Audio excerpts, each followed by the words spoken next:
ಇಲ್ಲ, ಅದ್ರ ಬಗ್ಗೆ ನನಗೇನು ಮಾಹಿತಿ ಇಲ್ಲ. ಆದರೆ ಅವ್ರ ಬೇಡಿಕೆಗಳಿದೆ. ಹೊರಗುತ್ತಿಗೆ ನೌಕರರು ಅವ್ರದ್ದು ಖಾಯಮಾತಿ ಮಾಡ್ಕೊಳ್ಳೋದು, ರೆಗ್ಯುಲರೈಸ್ ಮಾಡೋದು, ಕೆಲವು ವಿಚಾರಗಳೆಲ್ಲ ಇದೆ. ನಮ್ಮ ಇಲಾಖೆ ಒಂದೇ ಅಲ್ಲ, ಹಲವಾರು ಇಲಾಖೆಗಳಲ್ಲೂ ಕೂಡ ಹೊರಗುತ್ತಿಗೆ ನೌಕರರಿದ್ದಾರೆ. ಸೊ ಅದನ್ನು ಈಗಲೇ ನಾವೇನು ಮಾತಾಡೋಕ್ಕಾಗೋದಿಲ್ಲ. ಇಲ್ಲ, ಆ ಥರ ಸದ್ಯಕ್ಕೇನು ಇದ್ದಂಗಿಲ್ಲ. ನನ್ನ ಗಮನಕ್ಕೆ ಯಾವುದೂ ಬಂದಿಲ್ಲ. ಮುಷ್ಕರ ಮಾಡುವಂಥ ನನ್ನ ಗಮನಕ್ಕೆ ಯಾವುದೂ ಬಂದಿಲ್ಲ.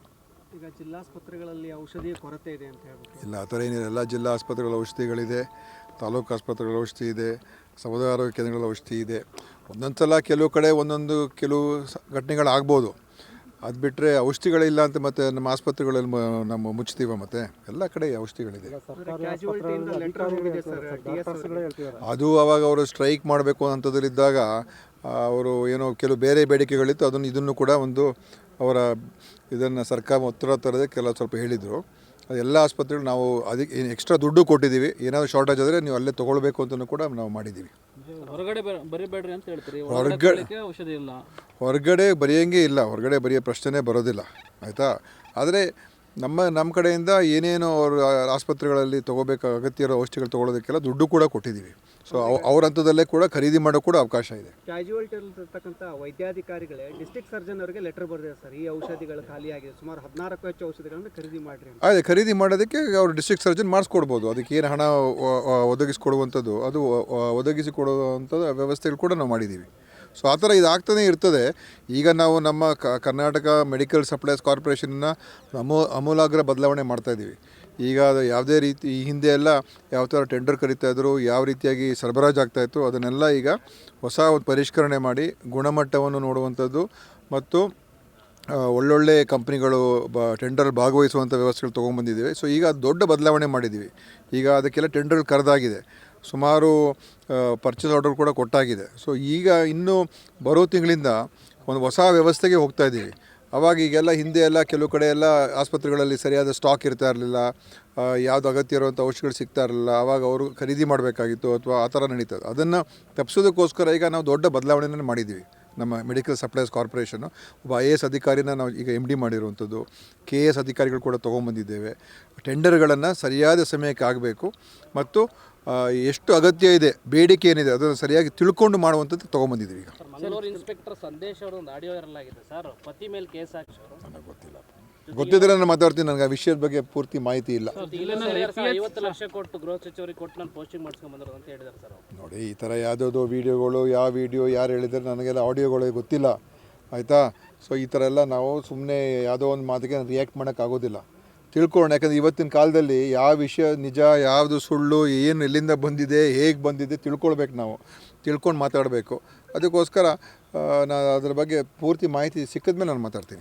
ಜಿಲ್ಲೆಯಲ್ಲಿ ಸರ್ ನಕಲಿ ವೈದ್ಯರ ಹಾವಳಿ ತುಂಬ ಹೆಚ್ಚಾಗಿದೆ ಸರ್. RMP ಡಾಕ್ಟರ್ಗಳಿಂದ ಹಿಡ್ಕೊಂಡು ಫೇಲ್ ಆಗಿರೋ BAMS ಸ್ಟೂಡೆಂಟ್ಸು ಕೂಡ ಅವ್ರ ಮೇಲೆ ಅವಾಗ ಕ್ರಮ ತೊಗೊಳ್ತಾ ಇರ್ತೀವಿ. ಕಂಪ್ಲೇಂಟ್ಗಳು ಬಂದಾಗ ಕ್ರಮ ತೊಗೊಳ್ಬೇಕು. ಮತ್ತು ಆ ಥರ ಏನಾದರೂ ವಿಷಯ ಬಂದಾಗ ಅವ್ರ ಮೇಲೆ ಅದನ್ನು ಮುಚ್ಚುವಂಥ ಕೆಲಸ ಮಾಡಬೇಕು. ಸೊ ಅದನ್ನು ನಮ್ಮ ಸದಾಕಾಲ ನಮ್ಮ ಜಿಲ್ಲಾಧಿಕಾರಿಗಳಿಗೆ, ನಮ್ಮ DHOಗಳಿಗೆ ಅವ್ರಿಗೆಲ್ಲ ನಾವು ಹೇಳ್ತಾ ಇರ್ತೀವಿ. ಮೊನ್ನೆನೂ ಕೂಡ ಕೆಲವು ಜಿಲ್ಲೆಗಳೆಲ್ಲ ಹೋಗಿ ಸುಮಾರು ಕಡೆ ಮುಚ್ಚಿದ್ದಾರೆ. ಸೊ ಈ ಥರದ್ದೆಲ್ಲ ನಾವು ಸದಾಕಾಲ ನಾವು ಕ್ರಮ ತೊಗೊಳ್ಬೇಕಾಗ್ತದೆ. ಆದರೆ ಕೆಲವು ಈ ನಕಲಿ ವೈದ್ಯರಿಗೆ ಎಷ್ಟೋ ಕಡೆ ಸ್ಥಳೀಯವಾದಂಥ ಬೆಂಬಲಗಳಿರ್ತದೆ, ಅದು ಒಂದು ಸಮಸ್ಯೆ. ಸೊ ಆದ್ದರಿಂದ ಅವ್ರ ಮೇಲೆ ಖಂಡಿತ ನಮ್ಮ ಇಲಾಖೆಯಲ್ಲಿ ನಮ್ಮೆಲ್ಲರೂ ಹೇಳಿದ್ದೀವಿ, ನಿರ್ದಾಕ್ಷಿಣ್ಯ ಕ್ರಮ ತೊಗೊಳ್ಬೇಕು ಅಂತ ಹೇಳಿದ್ದೀನಿ.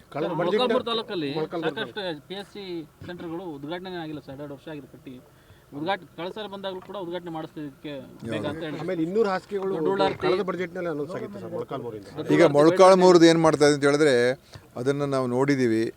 ಅಲ್ಲಿ ಈಗ ಇರುವಂಥ ಆಸ್ಪತ್ರೆನೇ ಪೂರ್ತಿಯಾಗಿ ಬಳಕೆ ಆಗ್ತಾಯಿಲ್ಲ. ಬೆಡ್ ಆಕ್ಯುಪೆನ್ಸಿ ಭಾಳ ಕಮ್ಮಿ ಇದೆ. ಅದಕ್ಕೆ ಇರೋ ಆಸ್ಪತ್ರೆನೇ ಪೂರ್ತಿ ಬಳಕೆ ಆಗದೆ ಹೋದರೆ ಇನ್ನೊಂದು ಹೊಸ ಆಸ್ಪತ್ರೆ ನಿರ್ಮಾಣ ಮಾಡಿದ್ರೆ ಹೇಗಾಗ್ಬೋದು ಅಂತ ಒಂದು ಇದಾಗಿರೋದ್ರಿಂದ ನಾವೆಲ್ಲ ಸ್ಥಳೀಯವಾಗಿ ಮಾತಾಡಿ KMERC ದುಡ್ಡಲ್ಲಿ ಮಾಡ್ತಾ ಇರೋದು. ಅವರು ಕೂಡ ಇದನ್ನು ನೀವು ಯೋಚನೆ ಮಾಡ್ಕೊಂಡು ಮಾಡಬೇಕು ಅಂತ ಹೇಳಿದರೆ ಅದಕ್ಕೆ ಇರುವಂಥ ಆಸ್ಪತ್ರೆನೇ ಮೇಲ್ದರ್ಜೆಗೆ ಏರಿಸ್ತಾ ಇದ್ದೀವಿ.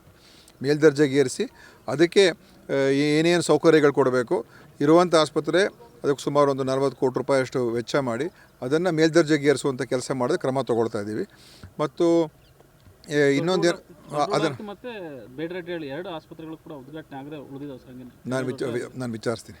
ಈಗ ನನಗೆ ಪೂರ್ತಿ ಈಗ ಅದೇ ಹೇಳಿದ್ರು ನೋಡೋಣ ಅದು ಯಾಕೆ CHCನ PHCನ PHC ಇದು ಅಪ್ಗ್ರೇಡ್ ಆಗಿ ಸಮುದಾಯ ಆರೋಗ್ಯ ಕೇಂದ್ರ ಆಗಿದೆ ಸರ್. ಹಾಂ, ಈಗ ಕೆಲವು ಒಂದು 25-30ಕ್ಕೆ ನಮ್ಮ ಕಡೆಯಿಂದ ಎಕ್ವಿಪ್ಮೆಂಟ್ಗೆ ಮತ್ತು HR ಗೆ ಸ್ಯಾಂಕ್ಷನ್ ಆಗಿದೆ.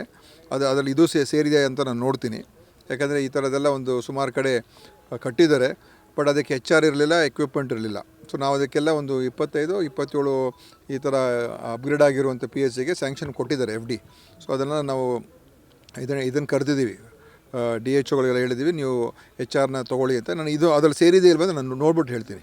ಓಕೆ. ಜಿಲ್ಲಾ ಆಸ್ಪತ್ರೆ ಸೇರಿದಂಗೆ ಎಲ್ಲ ತಾಲೂಕು ಕೇಂದ್ರಗಳಲ್ಲಿ ಮತ್ತು PHCಗಳಲ್ಲೂ ಕೂಡ ವೈದ್ಯರ ಕೊರತೆ ಈಗಲೂ ಸಹ ನೋಡಪ್ಪ, ನೀವು ಅದೇ ಪ್ರಶ್ನೆ ಕೇಳ್ತಾ ಇದ್ದೀರಾ.